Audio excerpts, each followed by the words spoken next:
জীবনে কখনো হতাশ হবেন না। জীবনে যাই হয়ে যাক না কেন কখনো হতাশ হবেন না। মনে রাখবেন আল্লাহ আপনার রব, আল্লাহ আপনার সাথে আছেন ইনশাআল্লাহ। এই সমাজ আপনাকে যেভাবে শেখায়, কিভাবে শেখায়, এই যে স্কুল, কলেজ, ইউনিভার্সিটি, চাকরি, বিয়ে, সন্তান প্রতিপালন, আর তারপর ইন্না লিল্লাহি ওয়া ইন্না ইলাইহি রাজিউন, এই তো শেখায় নাকি?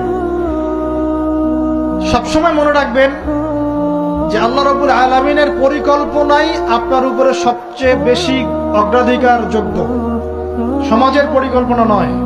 পরিবার আপনাকে চাপ দিচ্ছে, চাকরি পাস না, পড়াশোনা করিস না, হ্যাঁ পড়াশোনায় কেন তুই 80 নম্বর পাইলি না, কেন চান্স পেলি না, কবে চাকরি পাবি, কবে আমাদেরকে দেখবি, খাওয়াবি, পড়াবি, এই যে চাপগুলো চারপাশ থেকে আসে কিনা, এতে করে অনেক যুবক দেখা যায় মাদকাসক্ত হয়, অনেকে দেখা যায় আত্মহত্যা করছে, ইদানিং করছে কিনা ভাই?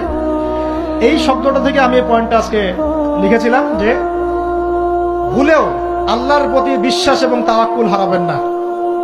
সমাজ যেভাবে শেখায়, সমাজ চারপাশে যে চাপ আপনাকে দিচ্ছে, এই চাপে নিজে গা ভাসিয়ে দিবেন না।